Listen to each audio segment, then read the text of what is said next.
Assalamualaikum warahmatullahi wabarakatuh. Perkenalkan, nama saya Infadala Ismail. Saya dari Fakultas Ekonomi dan Bisnis, Prodi Akuntansi kelas 2B Universitas Khairul Ternate. Di sini saya memilih materi tentang permintaan. Jadi kita akan membahas materi tentang permintaan. Nah, sebelum kita masuk ke contoh soalnya, kita akan membahas apa itu pengertian dari permintaan, faktor-faktor memengaruhi permintaan menurut daya beli, dan kurva permintaan, dan terakhir rumus fungsi permintaan. Kita akan mulai dari pengertian permintaan. Permintaan adalah jumlah barang atau jasa yang ingin dan mampu dibeli oleh konsumen pada berbagai tingkat harga dan pada waktu tertentu. B. Faktor-faktor yang memengaruhi permintaan. Yang pertama, harga barang itu sendiri. Yang kedua, harga barang lain yang berkaitan. Yang ketiga, tingkat pendapatan. Yang keempat, selera konsumen. Yang kelima, ekspektasi atau perkiraan. Yang keenam, jumlah penduduk. C.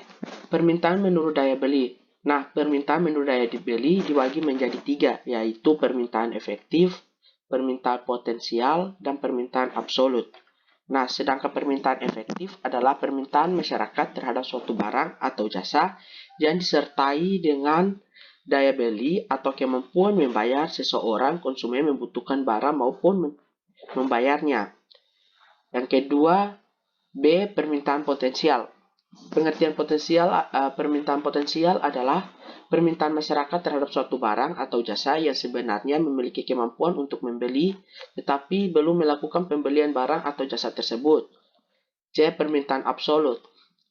Permintaan absolut adalah permintaan konsumen terhadap suatu barang atau jasa yang tidak disertai dengan daya beli. Pada permintaan absolut, konsumen tidak mempunyai kemampuan atau uang untuk membeli barang yang diinginkan. D. Kurva permintaan. Kurva pengertian 1, pengertian kurva permintaan. Kurva permintaan adalah kurva yang berupa membentuk dari garis titik perpotongan antara tingkat harga barang dengan jumlah barang yang diminta. Dalam bahasa Inggris, kurva permintaan disebut dengan demand curve. Yang kedua, pergeseran kurva permintaan. Jadi, suatu tingkat permintaan memang tidak meluluh atau tidak hanya dipengaruhi oleh harga saja. Namun, juga ada faktor-faktor lain yang memengaruhi tingkat permintaan tersebut. Antara lain adalah keberadaan angka barang pengganti, tingkat pendapatan, selera, serta jumlah penduduk. Pergeseran kurva permintaan yang bergerak ke arah kanan memiliki arti bahwa jumlah barang yang diminta akan bertambah pada suatu tingkat harga yang sama. Begitu juga sebaliknya, jika pergeseran kurva permintaan cenderung bergerak ke arah kiri, maka memiliki arti jumlah barang yang diminta menurun. Yang ketiga, faktor-faktor yang memengaruhi pergeseran kurva permintaan, yaitu A. Keberadaan dan harga barang pengganti dan pelengkap. B. Tingkat pendapatan. C. Jumlah penduduk. E. Rumus fungsi permintaan. Berikut merupakan rumus atau bentuk fungsi. P sama dengan A kurang BQ. Rumus yang kedua, QD sama dengan A kurang BP.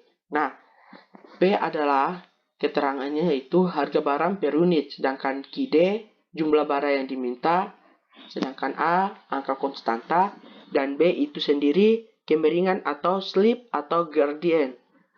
Persyaratan mutlak untuk fungsi permintaan adalah yang pertama, nilai B harus negatif, ya, atau tanggal min, dan nilai A harus positif.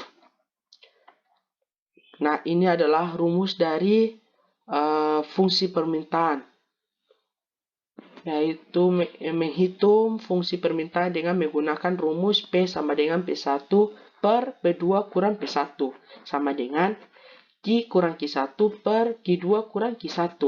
Nah, keterangan di atas P sama dengan P1 itu adalah harga awal, sedangkan Q1 adalah jumlah awal, dan P2 harga perubahan, dan Q2 adalah jumlah perubahan. Nah, kita langsung saja masuk ke contoh soal. Langsung saja kita masuk ke contoh soal tentang fungsi permintaan. Nah, soal yang pertama yaitu di saat harga buku sinar dunia 10.000 rupiah, sedangkan pengharapan akan barang terhadap sebanyak 10 lusin. Dan pada saat harga barang turun menjadi 8.000 rupiah per lusin, sehingga permohonan menjadi 16 lusin. Hitunglah fungsi permintaannya. Nah, sebelum itu kita akan mengisi yang sudah diketahuinya, yaitu yang diketahuinya adalah P1 dan P2 dan Q1 dan Q2. Nah, sedangkan P1 adalah harga awal, yaitu harga awal buku sinar dunia adalah 10.000. Sedangkan jumlah awal yang diminta oleh konsumen adalah 10 lusin. P2 yaitu harga perubahan, penurunan harga, yaitu sudah menjadi 8.000. Dan kedua adalah jumlah perubahan. Nah, dan diminta oleh konsumen berubah menjadi 16 lusin. Langsung saja masuk ke contoh soal. Kita akan langsung masuk ke jawaban penyelesaian. Jadi, kita mengisi yang sudah diketahui menggunakan rumus ini. Fungsi permintaan. Kita menggunakan fungsi permintaan.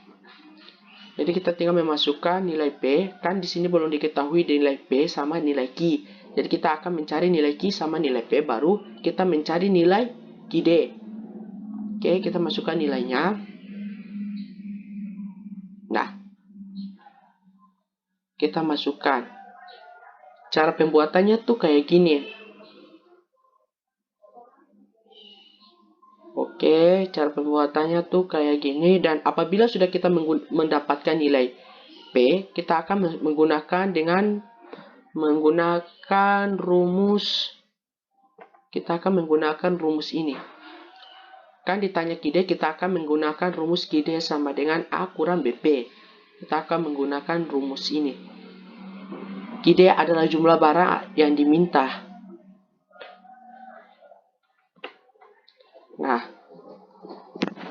apabila sudah mendapatkan nilai QD, kita akan menarik kesimpulan bahwa maka didapat fungsi permintaan, yakni QD sama dengan 40 atau PD sama dengan 1,333,3 kurang 333,33 Q. Oke. Sekian, itulah materi tentang permintaan. Lebih dan kurang saya mohon maaf. Billahi taufiq wal hidayah. Wassalamualaikum warahmatullahi wabarakatuh.